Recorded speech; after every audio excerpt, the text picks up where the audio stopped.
So I'm rediscovering my slides. Okay. Okay, I have to share first. Share screen. Yeah, Share this. that'll work. Open.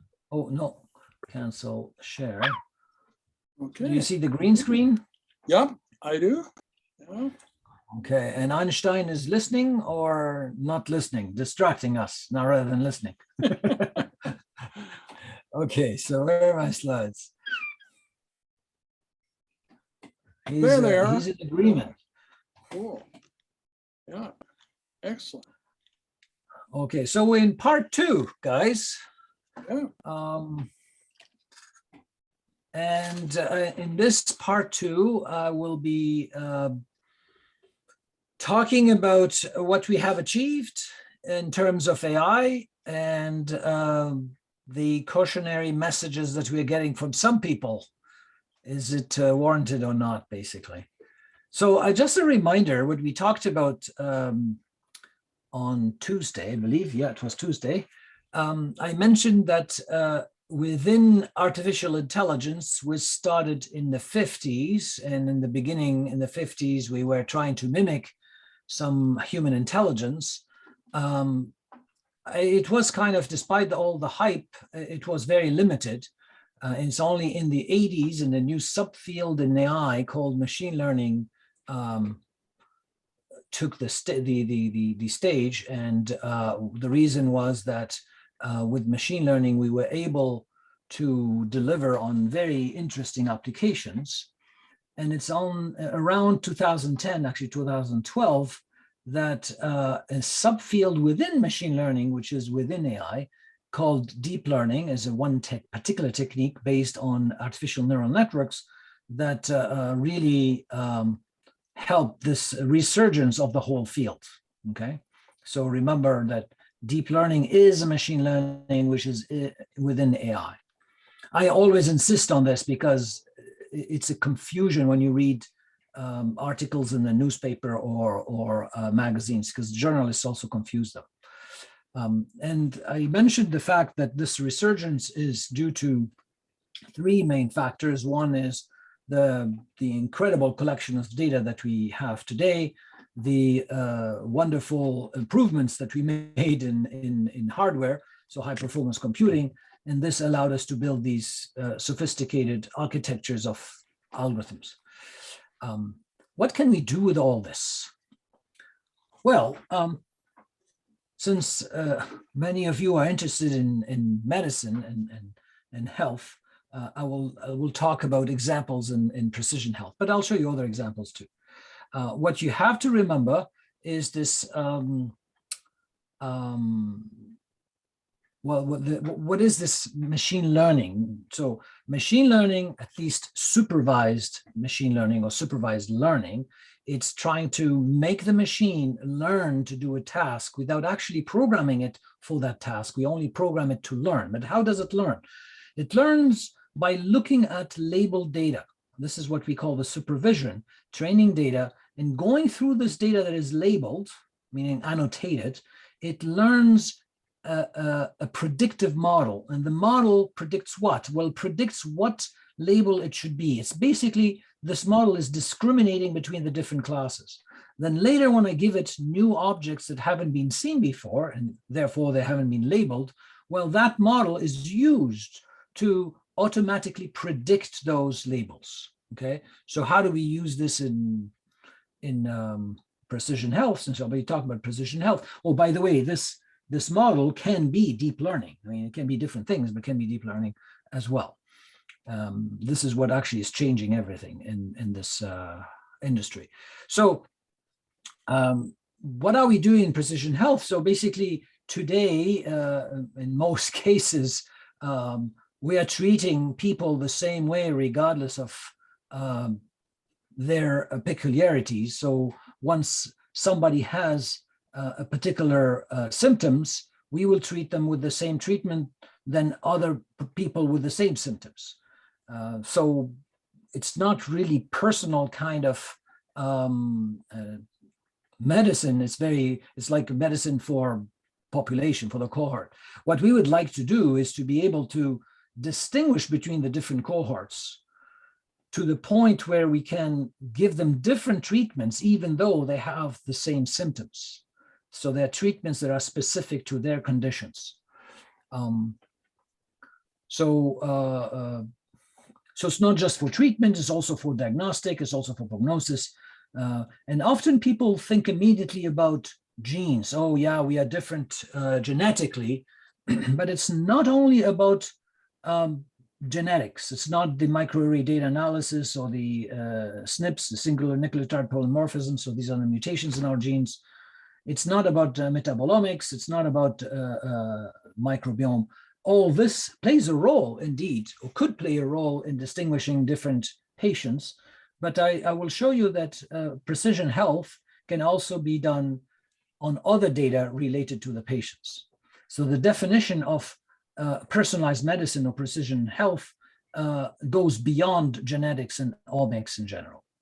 So how does it work? So I'll explain with examples.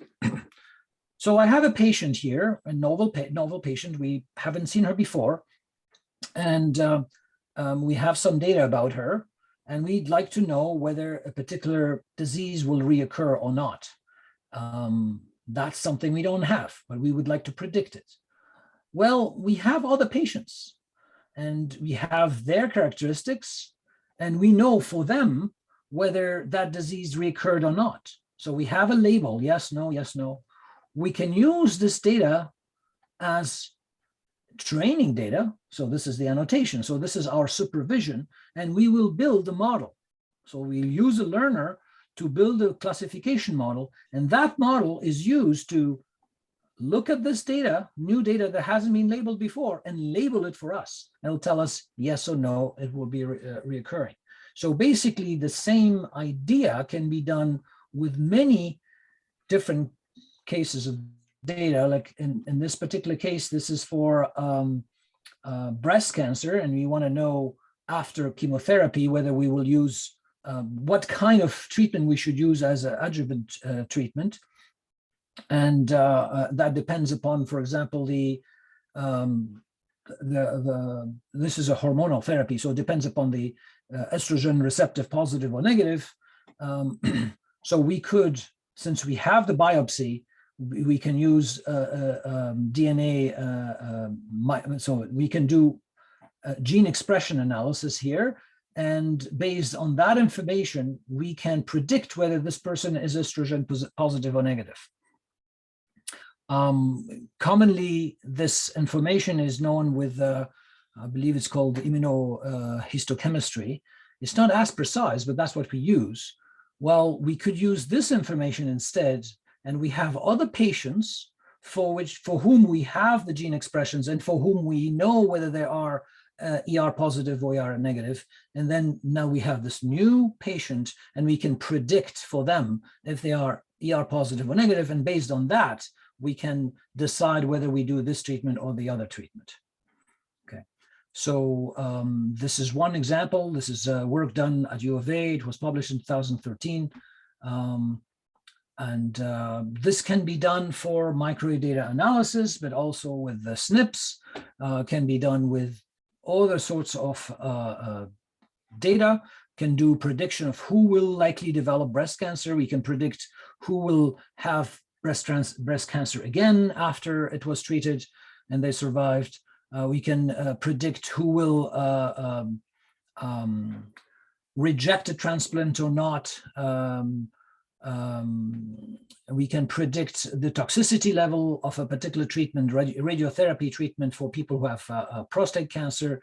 We can predict whether the muscle mass of a particular patient will waste away or not, and so forth, same technique. So these techniques are using, or these applications are using omics, basically, the SNPs or gene expressions. This is what we were expecting anyways, but I'm going to show you that we can use other things too in precision health. This is an example for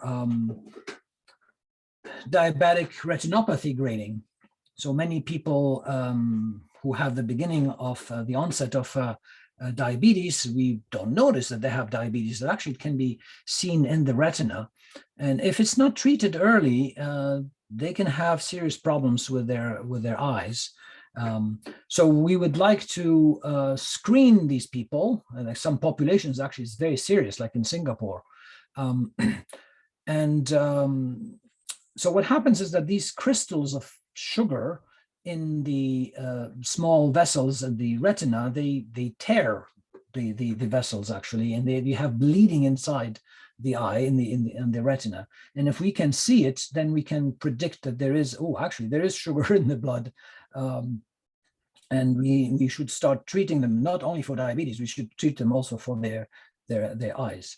And we use the screening takes a long time. You have so many people to look at this, and you don't have enough specialists. At one point, we start making mistakes, where humans make mistakes because of fatigue, because of many different reasons. So what we do is we can build a classifier that, given some images that have been labeled, this one has retinopathy, this one doesn't have retinopathy, and so forth, the model will learn to extract features from the image and detect whether it's grade 0, 1, 2, and 3. What is 1, 2, and 3? Well, basically, this is different levels of how many, what is MA? Again, this is a microaneurysm. What is the how much hemorrhage? So if there's no microaneurysm and no hemorrhage, it's 0. If you have a certain number of microaneurysms is 1. If you start having also hemorrhage and a little bit more of microaneurysms, then it's 2, and so forth. So it's almost kind of counting, but the data that typically that is available for training is labeled at the image level. We have very few images that are labeled at the pixel level. So we have these grids, and somebody came here and tells us this is the problem, this is the problem, this is the problem. Well, in this particular case, the most common case, the most available data sets, the images are labeled at the image level. It doesn't tell you where it is the problem. Well, we can build a classifier that learns about the different cells, the different sets of pixels, and the other one that learns at the level of images. And we can combine this. You can transfer this knowledge. We talked about transfer learning very briefly. Transfer this knowledge from this classifier to this classifier, and then together they will not only label an image to say it's which grade, but actually it will tell you where in the image there are these issues. So I can now label in the image where I have the microaneurysm or where I have the hemorrhage. So this is useful because not only I can help the radiologist, not the radiologist, the ophthalmologist, or the person who's doing the diagnostic, help them go through different, a large set of images, but I also indicate where I have the reason that told me that this is grade 0, 1, 2, or 3, and it builds trust with the system. The user will trust the system because it sees where the lesions are. Okay, this was published last year. Another example where we can use machine learning to help in precision health. This is the case where I'm using now a urine test to extract information. Like here, I'm doing a nuclear magnetic resonance spectroscopy to extract information. That information is given to a classifier for people who have a particular disease or the other disease, and that classifier will use this information to distinguish between one class or another, in this case, if there is dyslexia or not.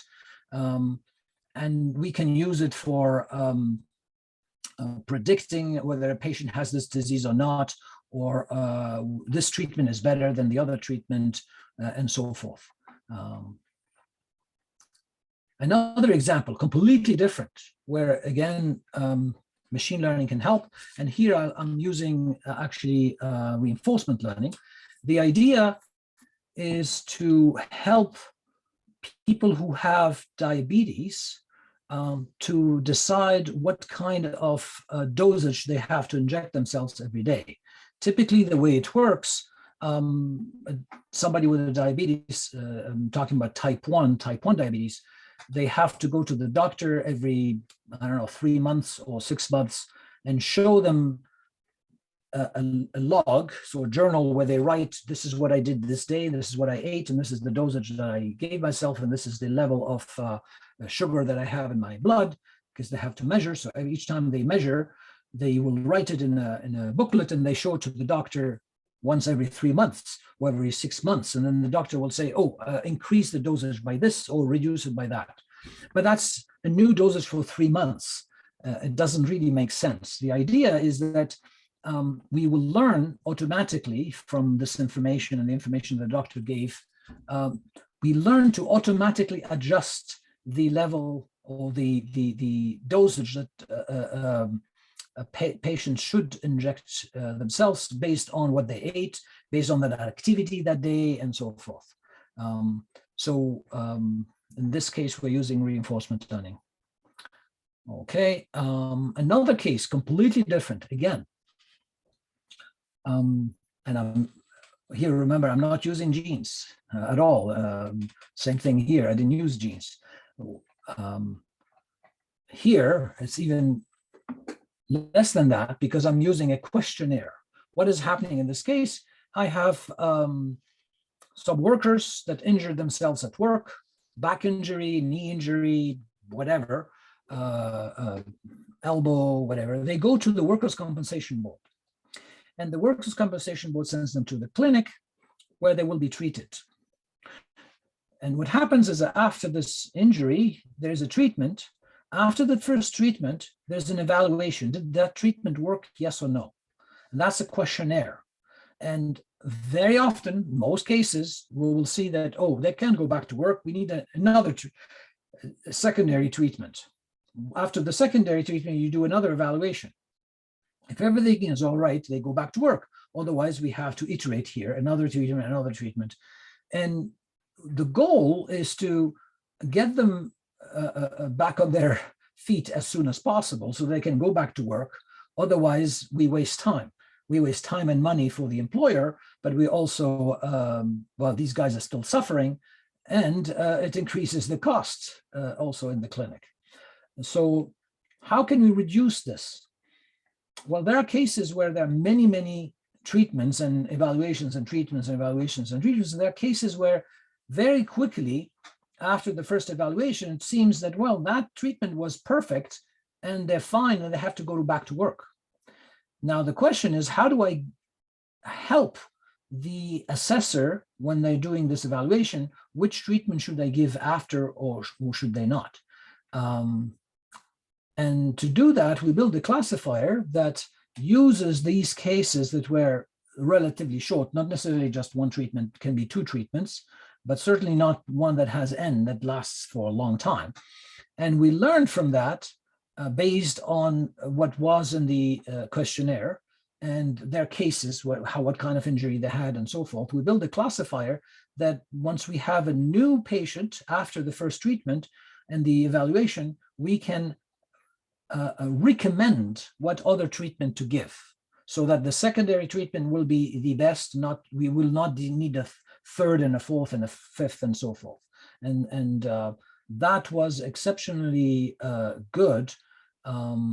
Unfortunately, it worked very well. It was published in 2013. Again, this is our team here at U of A. Unfortunately, it worked very well for some clinics, but not for other clinics. And this shows that from one clinic to the other, you have different traditions, you have different treatments, different protocols, and sometimes you have to learn a new classifier for each clinic, basically. Here's another case that I love very much to show you how machine learning can help doctors. And this is why I love this example very well, is to show you yet again that machine learning is not a question of replacing doctors. It's a question of building tools that will help them do their work faster and better. So this is the case of segmenting in volume slices of brain images. And this is done just before surgery, for example. There's a volume segmentation that is done. It's very, very tedious. There's a tool that helps the doctor do that.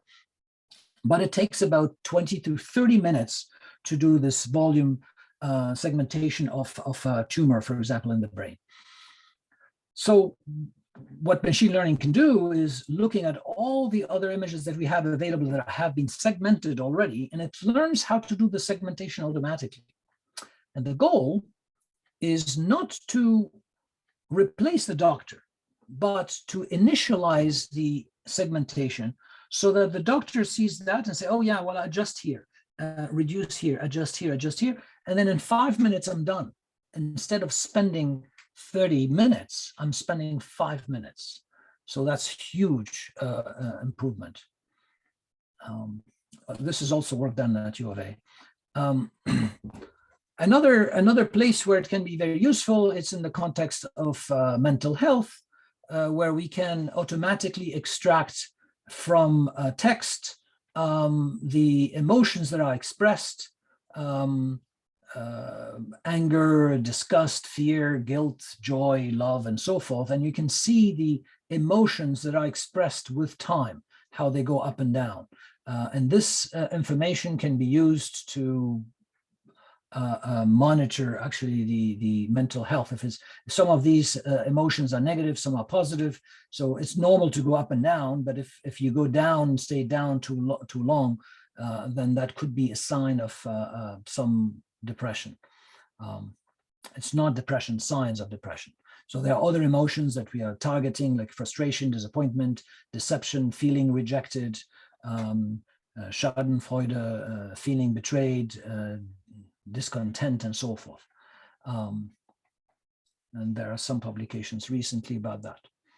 Anyways, this is just to say that machine learning can help significantly improving what we're doing in health and precision health in particular. So machine learning is actually capital to develop anything close to what we're calling precision health. And the definition of precision health doesn't just, I mean, we're not targeting just the genome. The definition encompasses all sorts of data. It goes beyond genetics. Yeah.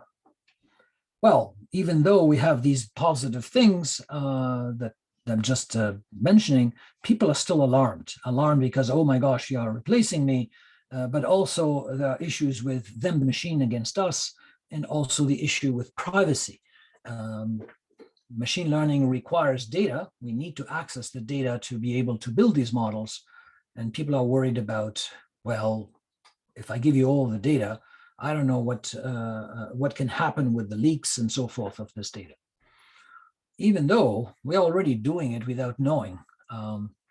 First, should I stop here 2 seconds to see if there are any questions? That allows me to drink some water. Any questions?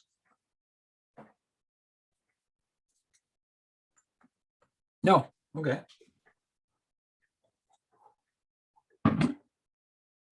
I don't see pictures, so I don't know if you guys are there. I don't see faces, and I wished I could see somebody. Oh, thank you. It's nice to see faces. It's actually awkward, you don't realize, but even for the instructors, it's very hard. It's very hard for you. It's also very hard for us to always talk to a screen and see nobody. Okay, so what is this on my screen? This is a representation of what the genes are, but this is not what I'm talking about. This is the what they call the genes of the client, the customer. When you go to a store, let's suppose it's a virtual kind of e-commerce site. When you go to the e-commerce site, you register. So first time I register, I put my name, my profession, where do I live? So they send me the stuff at home, my phone number, so I can they can call me if the package is not arriving or whatever. They ask other weird questions, but my birthday to whatever. Maybe they will send me a coupon for my birthday. Okay, I'll put the birthday. They ask me some weird questions, but I put that and I think this is what they know about me. And I voluntarily gave that information. Then I start using the website. I buy things. For example, I bought goggles. I bought a watch for swimming. Oh, indirectly, I'm giving them some information here. I'm giving them information about the fact that maybe I swim. And then I bought helmets. Oh, he's doing sports. So this is a guy, put them in this cluster of people who are doing some sports or whatever. If we target them for advertisements, maybe you should send them like bicycles and things like that. And suddenly I bought also an espresso machine. Okay, they think I drink coffee. Actually, I don't drink coffee. I never drink coffee, but I may have bought it as a present for a friend who's getting married.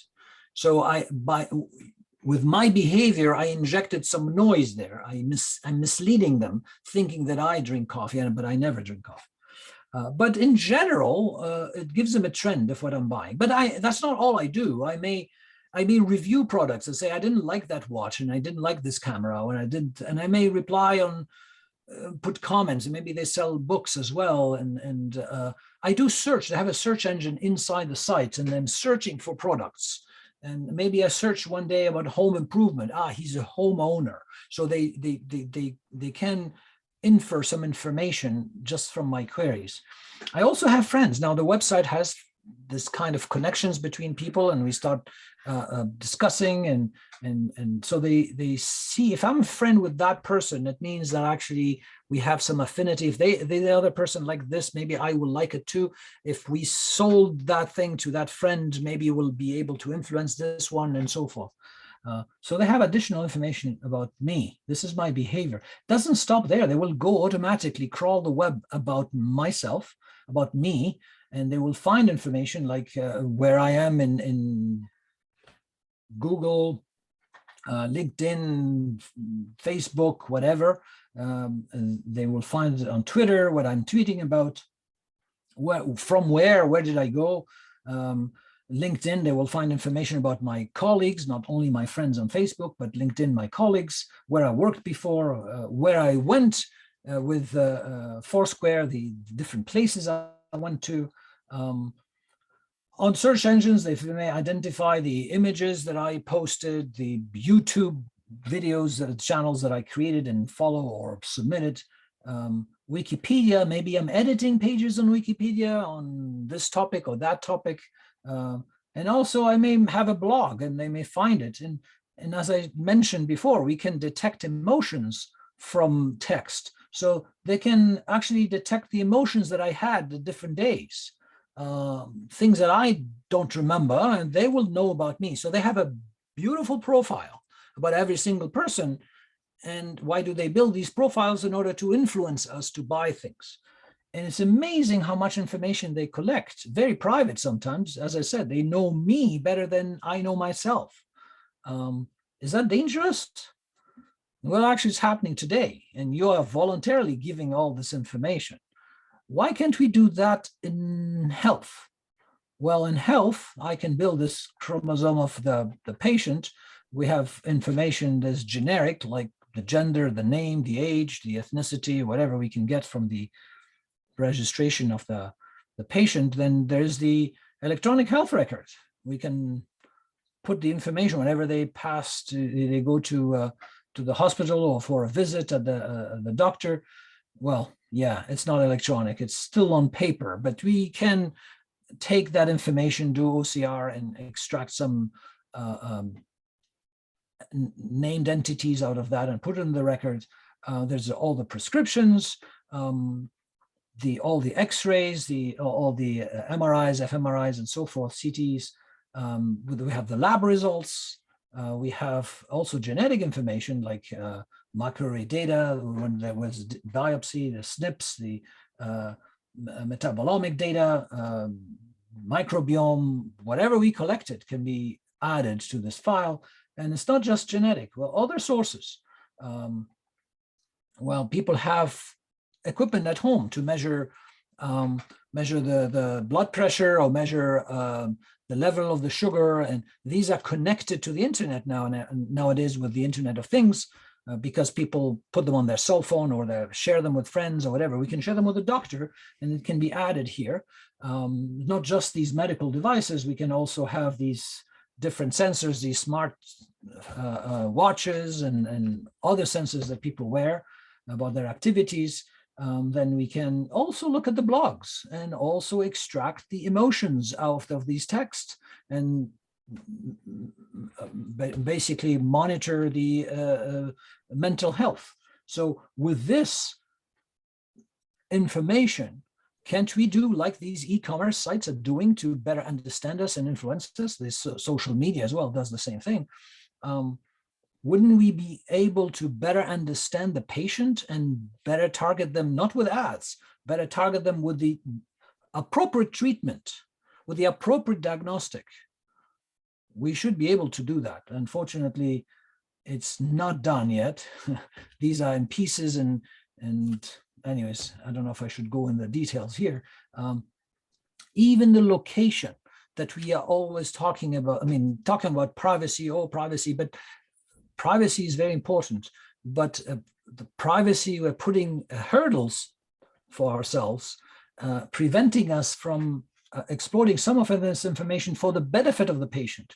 There is research showing that if I have the location of the person, I can actually predict whether they get the flu or not, based on where they were in the metro station, where they were, whether they took the taxi or not, and if somebody else was there before them, and because we know also the location of the other person, we can calculate a probability that they will get the flu or not. They did it on the flu, but it can also be done on other diseases. Okay, so this is just an aside, but think about it.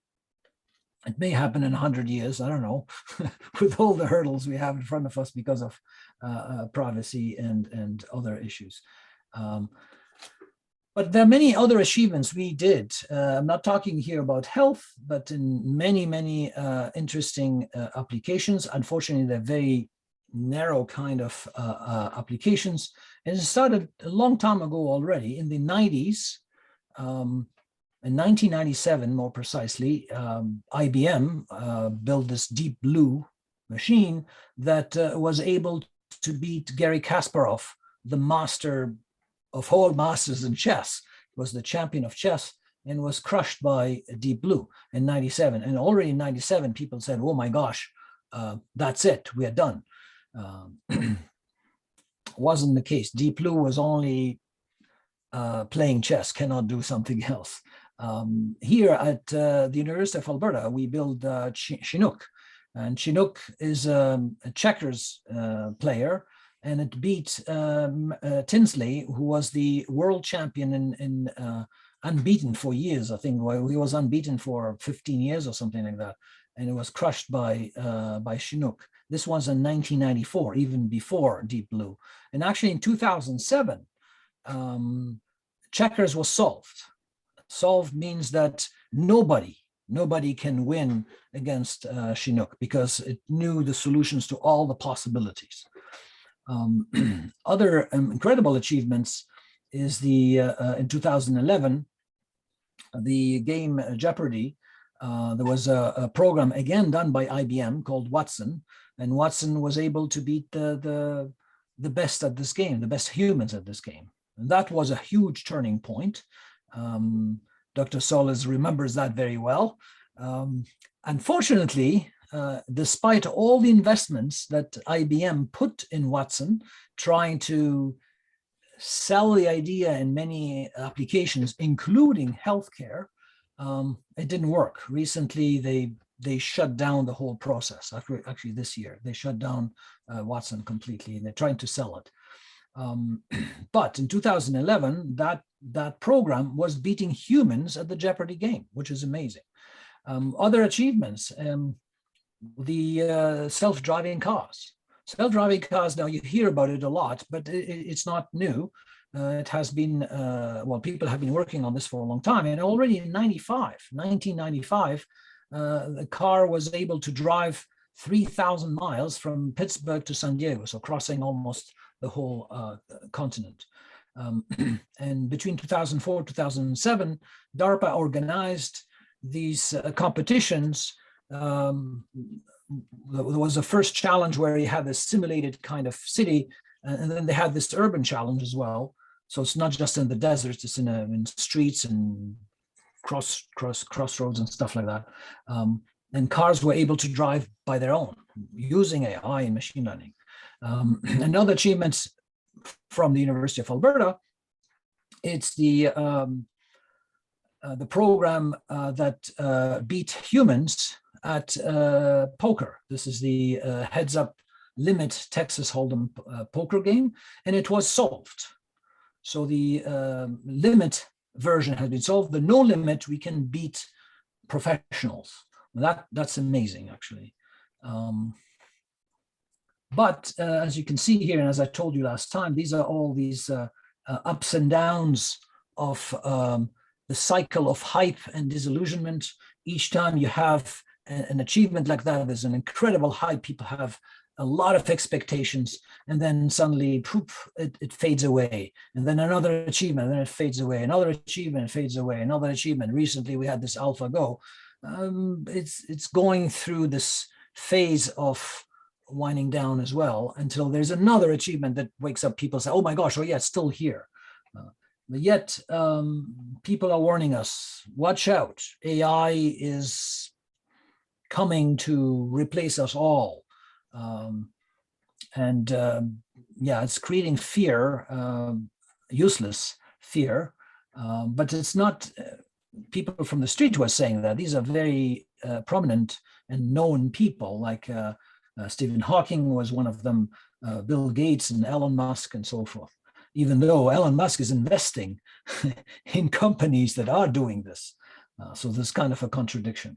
And Stephen Hawking, before he passed away, he actually tried to correct himself, saying, actually, the biggest danger is not AI per se, but the humans against the humans, and how the humans will use AI against other humans.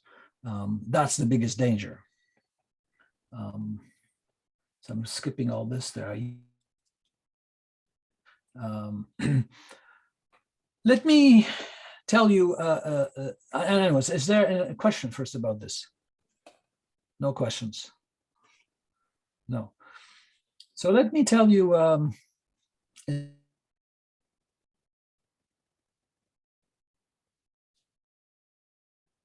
people are suddenly shocked and think that, okay, this AI is coming to obliterate us completely. I'll tell you this anecdote. So a few years back, there was a student from Australia, David Silver, who came to Alberta to work on his PhD, and he wanted to work on the game called Go. He was interested in working with Martin Müller. Martin Müller is a master at this game, Go. The game Go is like a chess game, but with very simple pieces, black and white, on a board, and the goal is to gain territories. It's a very simple game with very simple rules, but very difficult for computers to play against humans, despite the fact that we beat the best of the best in chess, and we beat the best in the world at checkers. At Go, we were very bad. So computers were not able to beat kids playing this game. And Martin Müller, specializing in heuristic search, so searching in the space of possibilities and planning. So he was exploiting his knowledge of heuristic search and planning, trying to solve this game, not solve, but at least build a program that can play better against humans. And that's what David Silver came to do. But in addition, he also worked with Rich Sutton. Rich Sutton is specializing in reinforcement learning. So how do you learn like a child learns by reinforcement? They try and they fail, and they try and they succeed, and they learn from these success and failures, basically. And working with these two, he built a program that was able to beat actually adults, not necessarily masters in the game of Go, but strong enough people. And that was a shock already, because for many years, people were not able to beat even children. And then after his PhD, he was hired by this small company, it's just a startup called DeepMind in London, UK. And this company is not building any particular product. Their goal is to build what they call the a general artificial intelligence. So it's something that can solve problems not in just one narrow kind of domain, but in many different domains. Like we humans, we are very versatile. I can learn to drive, but I can also learn to play chess. But I can also learn to play cards, and I can also become a lawyer, and I also can become a chef, and I can come up with recipes to build nice dishes. I can do many different things at the same time. But computers are very specialized in one thing. You build a program that can play chess, and they're very good at chess. And there's another program that is very good at identifying melanoma, but cannot play chess. So it's one thing, but not the other. And they are interested in building something that can work on many different things at the same time. So don't have a product per se. And when they hire them, they said, well, just do what you are good at, and let's see what you can do. Well, he started this project, AlphaGo, to continue to play on the Go. But because it's a company now, they have more means and more funding, more computers, and this company was acquired by Google. In 2013, it was acquired by Google, end of 2013. And Larry Page here interviewed at the TED Talks. He said, actually, one of the reasons we were very interested in this company called DeepMind, it's because they have this program that can play different Atari games. It's the same program that can beat the humans at all these games at the same time. So they are specializing not in one game, specializing in many games. Interestingly, this project, also at DeepMind, was led by students from U of A that we trained here at U of A in the ALE, so the Atari, was it called? The Arcade Lab, I forgot what it is, but it's led by Michael Bowling. So what happened? With the means of Google, now they have way more computers and way more money. They started challenging the best in the world at the name of the game of Go. So the first one they challenged, big master, is Lee Sedol from Korea, who was world champion for, I think 8 years in a row or something like that. And he was crushed. That was a shock in the world, because, hey, a few months ago, we couldn't beat a child. Now we can beat one of the best in the world. And what happened is that in China, where they play this game, it's very, very popular. In Asia in general, Korea and Japan and China, it's very, very popular. In China, they said, well, this is not, it's not a big deal. That's Lee Sedol. We have our champion who's the current world champion, and you can't beat him. So they challenged him, and he was crushed as well. And that was a turning point in the world, because in China, it was viewed live by hundreds of millions of people, including people who are decision makers. And then from there on, they decided to invest in AI heavily, billions of dollars in AI. That's what is creating now this race between countries investing in AI. But then it didn't stop there. Why it didn't stop there? Because this program was using what I mentioned, reinforcement learning and deep learning, actually both of them. And it was learning on previous, so the training data was previous games that people have recorded. But what they did afterwards, what DeepMind did afterwards, they said, why do we do this? Let's build a program. We give it the rules of the game and take the same program with the rules of the game. They play against each other. Well, the program plays against itself, basically, and it learns from what it plays. And in few hours, it played more games than humankind has played in history. And this is what they called AlphaGo Zero. Zero means it starts from zero, it doesn't know anything. And AlphaGo Zero was able to beat AlphaGo that beat the humans. So that was another shock. So it played more games than the humankind have played in 3,000 years. And then it didn't stop there. They said, well, what if we remove the rules of Go when we put the rules of chess? and let it play against itself with chess and see how it learns.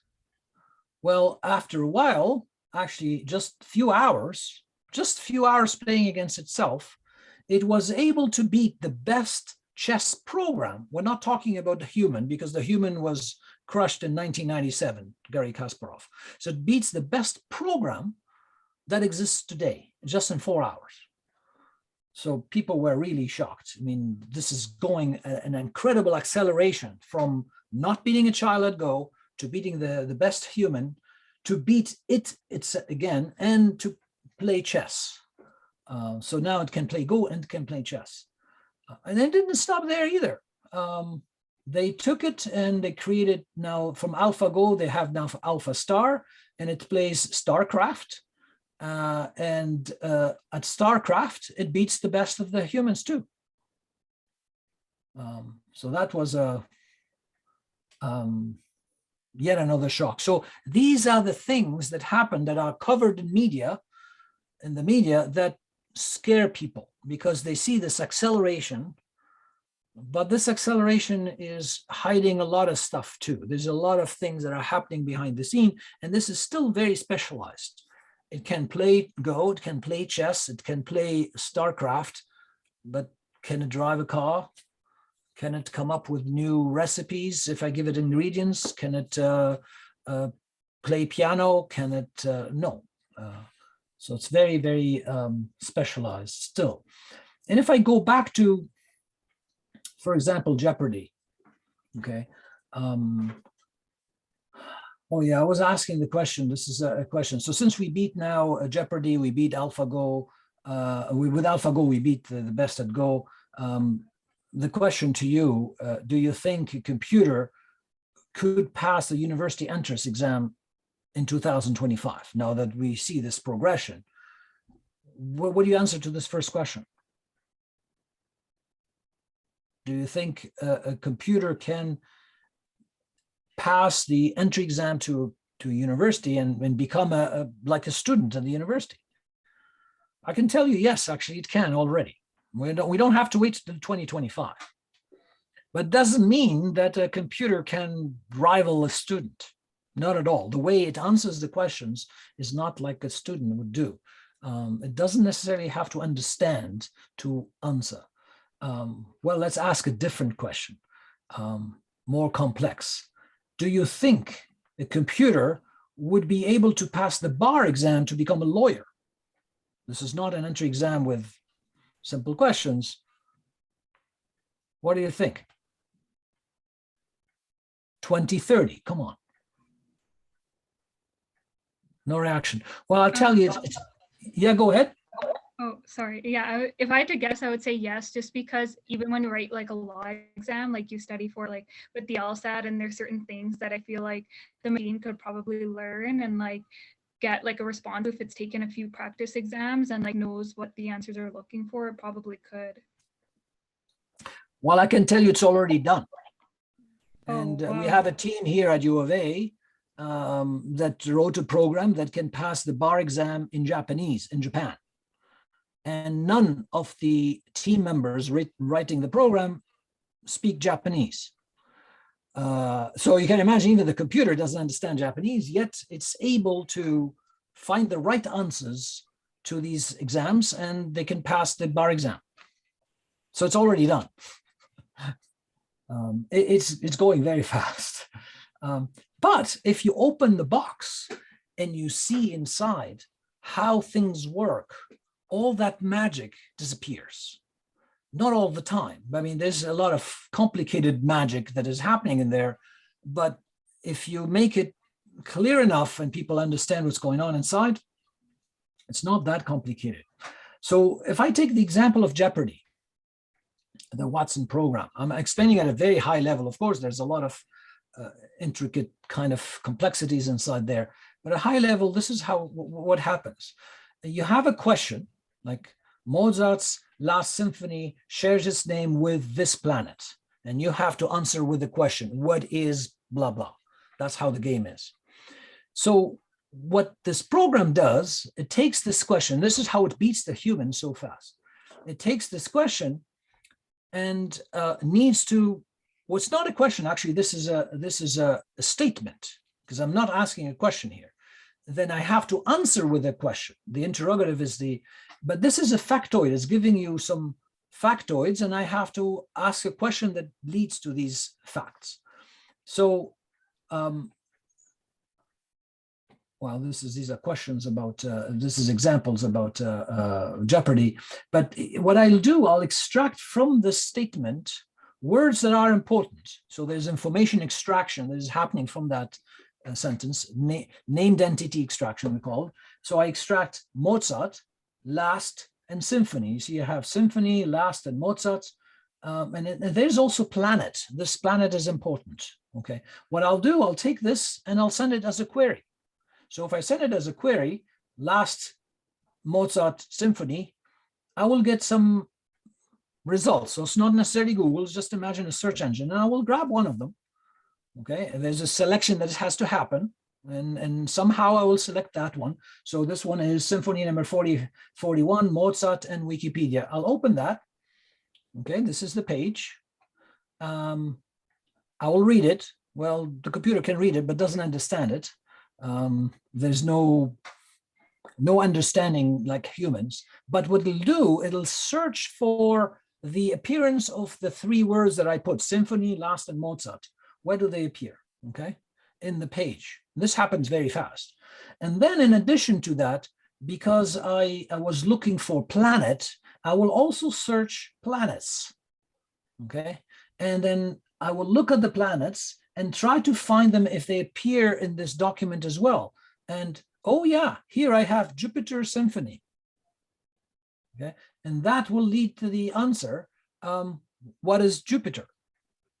Okay, so Jupiter, I got it from here by combining these two.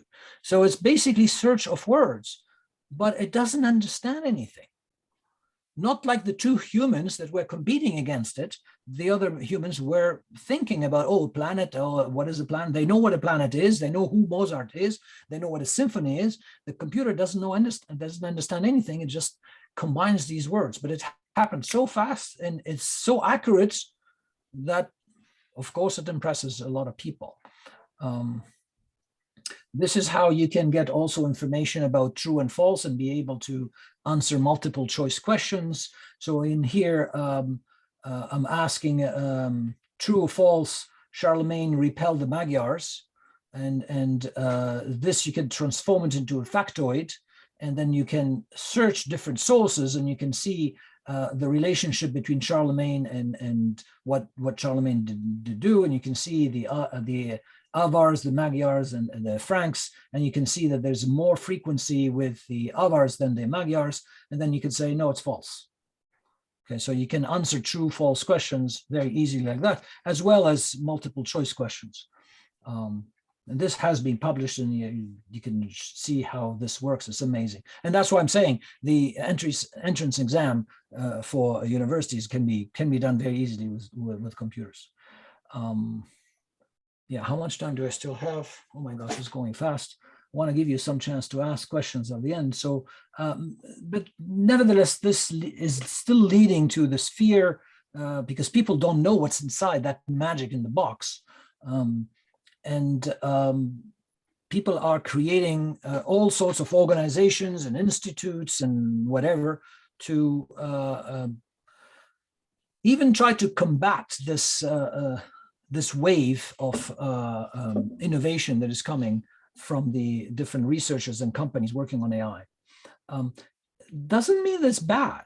Actually, thinking about the risks is good because we need to find solutions and maybe regulations, come up with regulations before things get bad. But seeing it from the inside, I know we're far away. But again, I'm encouraging this kind of initiatives to think about what might happen. But that doesn't mean that we should stop all this research. It doesn't make sense. Anything that you build always has a dual use, a good and a bad. So it's up to us to regulate this so that the bad is not done. Just to have a very simple analogy to show you how far we are from what the humans are capable of. If I show you this picture, what do you see?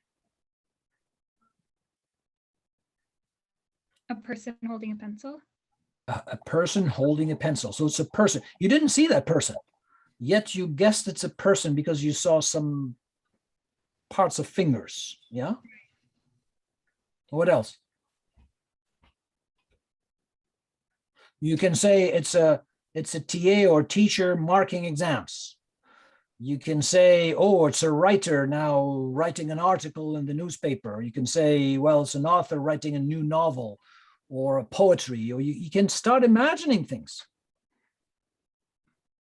Well, the computer can also say, I recognize a pencil very easily. We're very good at that. The computer can even tell you who that is. If they have a database of fingerprints, can even see the fingerprint and can tell you who that is. You can't. So the computer can beat you on that easily. But the human can say, well, I see a person holding a weapon in his hand, in the hand of a fearsome writer, for example. Okay, I mean, you can go way beyond than just recognizing a pencil and even recognizing a person because of the fingerprints. And this is the big gap that still exists today between what the computers are able to do and what we are able to do. Is it really possible that they will do something bad against us, or is it just paranoia?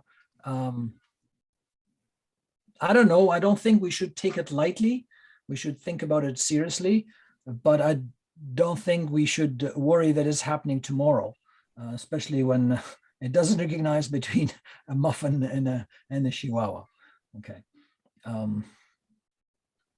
But this is not new. So very early on in the history of AI, people already started thinking about these risks and warning us and saying, we should consider it. We should think about that possibility and what we can do with it before it's too late. We should devote considerable effort and resources to see what we can do in case something like that could happen. And this leads me to the technological singularity. As I said before, there's some people who really believe it is going to happen tomorrow, some people who completely dismiss it, it doesn't happen, and some people who believe in it, but they don't think it's happening today. It'll happen sometime. I'm among them. I believe it's going to happen, but unfortunately, I will not be able to see it myself. I can dream it. And why it can happen, it's not just fiction, because it's logical. Why is it logical? I mean, you can look at it in small pieces like that and put it in front of you like a piece of puzzle and stitch it together, and you can realize that actually it makes sense. It's logical. If you look at this mouse, okay, this mouse, is it intelligent? Is it smart? I think the mouse is intelligent. It can swim when there's a flood. It needs to go to the other side of the river because food is on the other side of the river. It'll adapt. It'll survive, go on the other side and find the food. The mouse, we know that the mouse likes cheese. Well, cheese never existed before in nature. We created it. And the mouse adapted to this new food that didn't exist in nature and is eating it. The mouse, when it builds its nest in the field, like it did for millions of years, it knows how to build its nest. But these days, it comes to my garage. And when it comes to my garage, it finds other material. It adapts to what it finds to build its warm nest for the little ones. So it's smart enough to realize what it is needed to build what it has to do. And adaptation is intelligence. It learns from experience and it adapts to what is in front of it. Actually, the mouse is smart enough to also remember, keeps this knowledge. Remember, we were talking about knowledge and using that knowledge. If you put it in a maze and it tries to find its way, you put it in the same maze the second time, it knows how to get out of it. It remembers. Actually, you can argue that the mouse can do some very easy arithmetic operations too. I'm moving my kids from one place to another. I have 6 of them. I already moved 5. I know I still have one, and go back and pick it up. And so they know how to count. But when the mouse is moving at night, they're nocturnal, when they gaze up in the sky and they see these stars, do they imagine those are lights, or do they imagine those are planets and maybe other mice are living on those planets? I think they have no idea. Probably they don't even ask themselves. And when they eat this new cheese that didn't exist before, that we created, and they're savoring this cheese, are they thinking about the protein in there and the structure of the protein? And certainly not. And when it came to my garage and it built its nest in my car inside and chewing on the insulation and the cables, and it doesn't know what that engine is. It's just a swarm. And imagine you have a mouse in the fields in Florida watching the rocket going up. Does it understand that that's a rocket going into space, or just big noise, something happened, a thunder or whatever? And even though it knows how to count, 1 + 2 is 3, can it do abstractions like we do? Obviously not. So even though it's intelligent, and we are intelligent, and we can do these things, definitely there are different levels of intelligence. Okay, there's one that is intelligent, us, and then they are less intelligent. So if there is a scale like that, and we are intelligent and they're sub-intelligent, why can't we think of something above us? Why are we the ceiling of intelligence? They could be something superior to us, super intelligent. Well, here I'm representing as a computer, but it can be something more sophisticated. I don't know what it is, but the possibility of its existence is there. That's called a hypothetical machine. So we can't conceivably think that a mouse could comprehend our degree of intelligence. The mouse doesn't know what we know. It only knows that we're superior. We can eat it and we can kill it or whatever. So it wants to hide from us. We are able to imagine their intelligence to some degree. We're always surprised how these small animals have all the things that we didn't expect. But it's the same thing. We can imagine that something is superior to us and maybe can kill us, like we can kill the mouse. So for survival reflex, we think about this danger and all that stuff. But we cannot imagine, we cannot conceivably think, what is that intelligence? Like the mouse doesn't understand our intelligence. So we cannot comprehend intelligence that is superior to us. So here I'm saying that could exist, and that could be a machine that we create to the point that it can self-improve. It gets better and better, and that's how it becomes better than us. Dr. Solis knows the paths that I'm thinking about, so I'm presenting them here. For me, there are 4 different ways of reaching this machine that could be superior to us. I say machine between quotes. So one of them is accelerating the evolution in biology.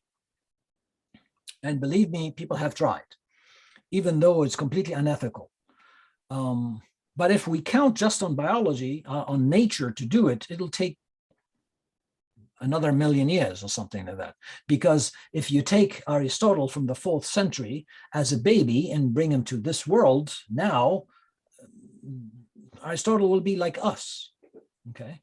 He had the same capacity that we have now. There's no difference, except we were exposed to more experience and knowledge since then until now. And many of us seem to be more intelligent than Aristotle, but actually a lot of us are not, regardless of what we learned, we were exposed to. But biology and just nature as it evolves will take a long time. And people have tried, even though it's unethical, have tried to do some selection, guided selection. So it is in theory possible.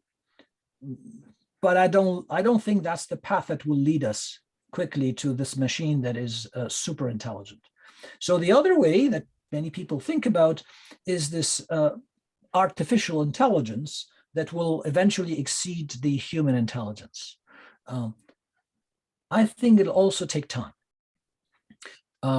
because there's a difference between the hardware that is improving at almost exponential rate and the software that has to run on this hardware to get us there. So we may be surprised by some techniques, but I don't think it is the way, even though most people think about that path. There's another path that I think is more plausible. It is the mixture of the humans and the machines. This is what we call a cybernetic singularity. Extensions of the brain, better hands, better limbs, basically, or I don't know, better heart, better kidney, better everything. And people are doing that.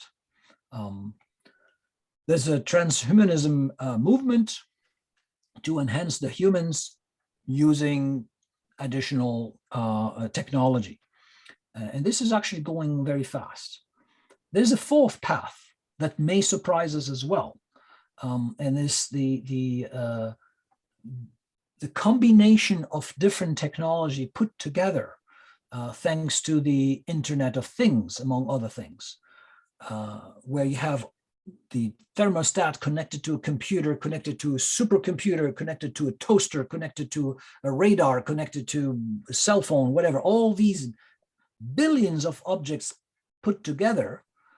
Well, what else have you seen that is many things put together, interconnected, creates intelligence? Well, the cells, the brain.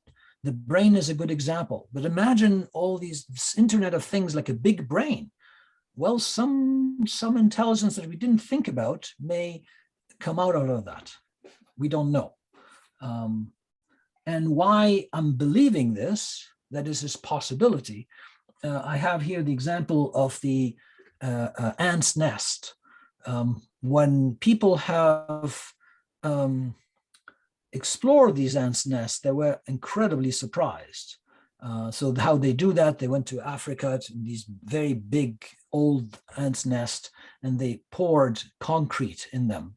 And after the concrete, very liquidy concrete set, they dug it out to see all the shapes inside. I have a video, but I won't go in the video. You can find it on YouTube. It's actually quite impressive to see all these chambers where they have, they got some other insects that they imprisoned there, like we have sheep in a farm, and they use them. They have storage in here. It's a highway. You can't imagine one ant architecting all this. It's impossible. So it's the collective together. It's like that bridge that I showed you in the beginning to go and attack the wasps' nests. It's the collective together that come up with this intelligence. The ant doesn't live more than, I believe, 40 days or something like that. There's no way that the ant itself can have that knowledge of that intelligence. So how do we still don't know how the collective can create this intelligence. Well, something can come out of the Internet of Things. But let's focus on the cybernetic here. Do you think it's possible or not possible? Well, it exists already. We have cyborgs living among us already, with artificial limbs and artificial hips, artificial knees, and artificial eyes. But don't think only about humans with prosthetics. You can also imagine computers with biological cells, and that happened already. So there is this example of a rat. This is, I think, at Imperial College and ETH Zurich as well. They have this robot, cookie cutter. All these robots look the same, but they work with a rat brain cell. So they take some cells from the rat brain and they let them make those decisions for the robot to turn left, right, move forward, back, and so forth. and it's put in a Petri dish that's connected to the laptop, and the laptop sends the signal to this rat, to this robot rat, they call it.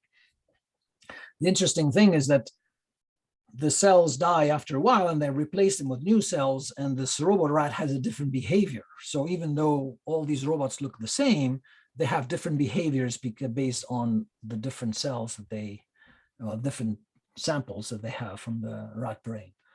So this is just to say that the cyborg is not necessarily machinery or technology added to a human body, but it can have cells added to, so living cells added to a machine as well. So we're getting close to these heroes that we had in these movies when we were kids, like the $6 Million Man and the Bionic Woman. This is not fiction anymore. We're getting closer and closer. I'll give you some examples where you will probably be convinced that this could be a choice. You will choose, or humans will choose on their own to add these things, even though they don't have an accident.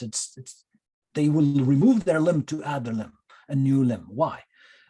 You all know about the cochlear implants. This have been around for more than 100 years already. So you have an implant here that can send signals to the bone.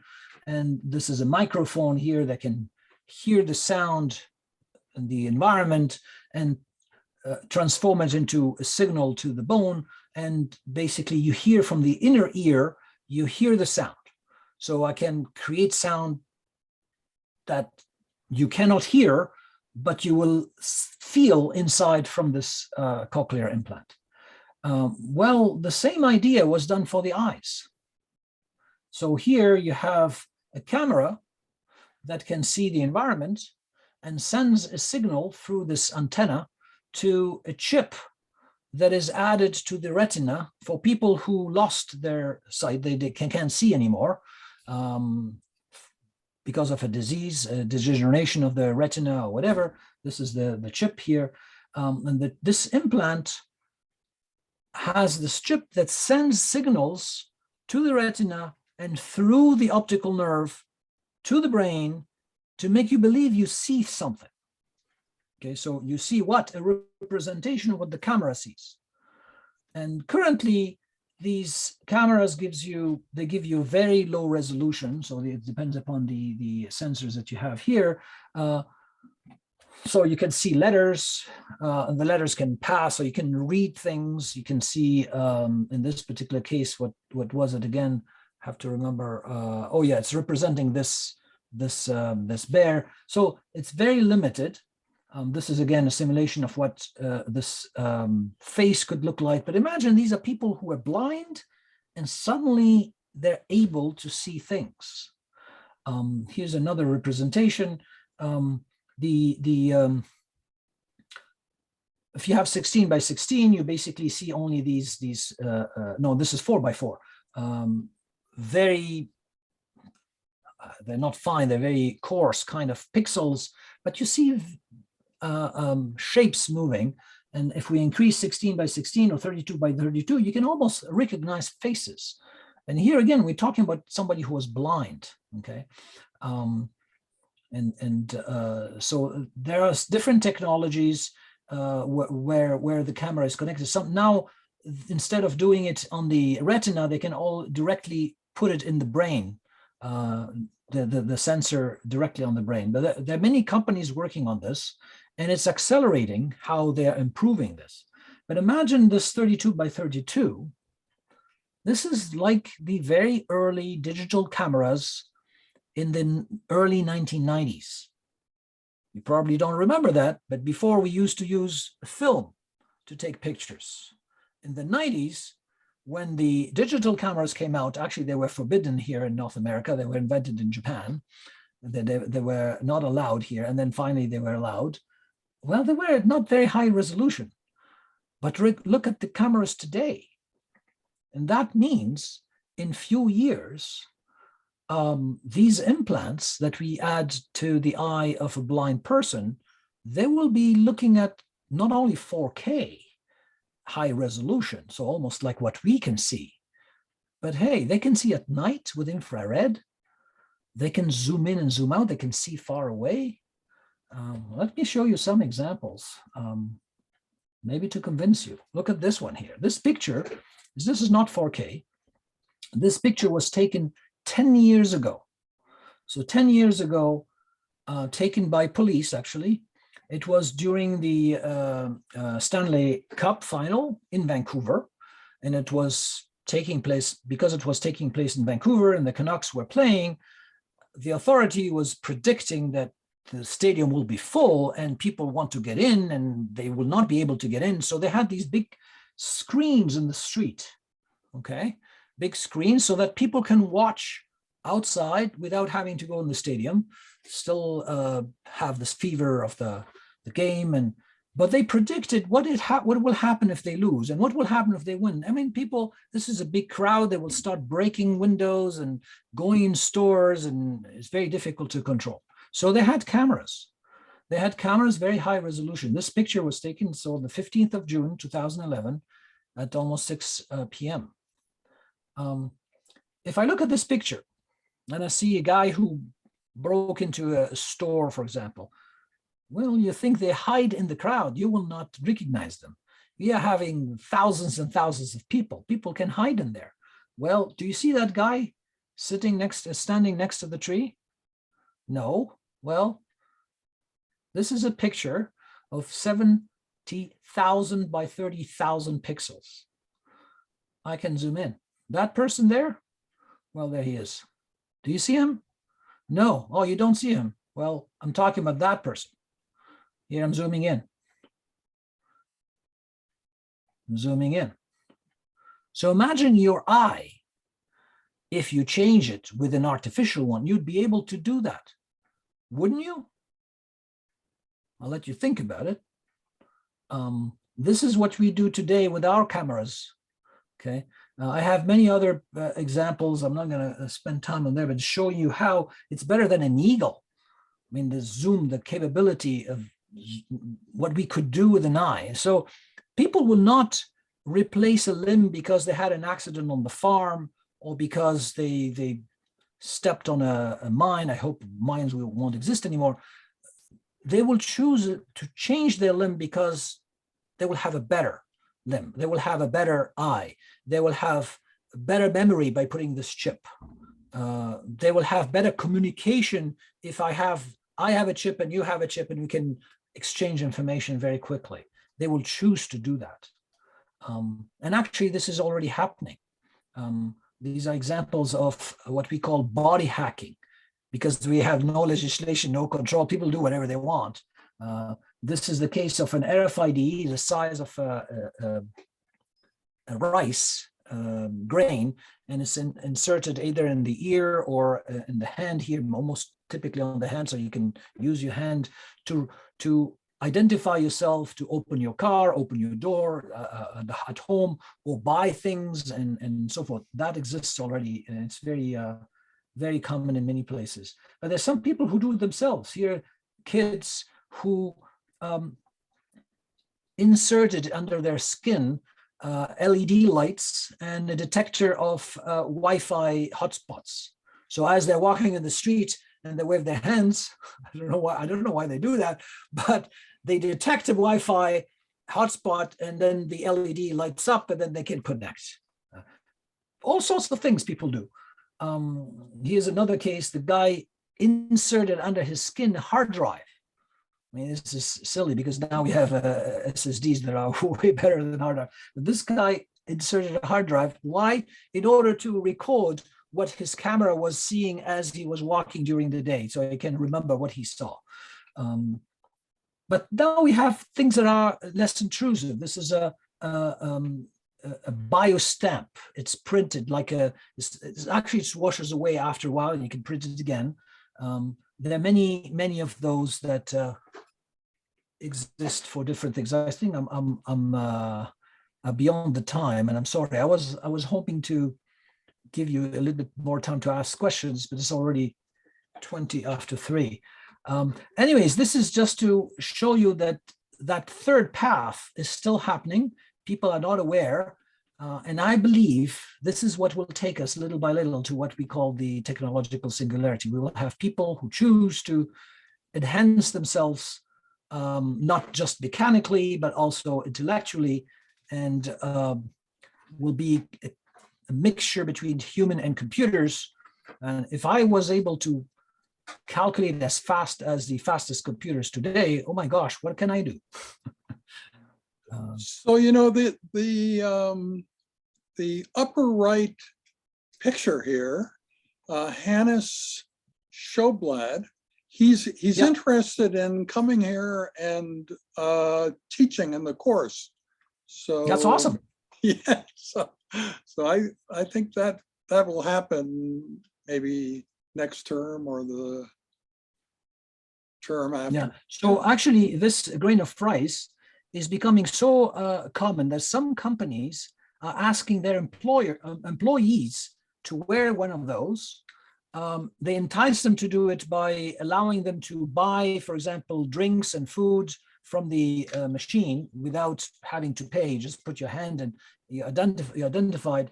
Allows them to get in the building without showing a card or anything. They just put their hand. But it also allows the company to know who's where in the company.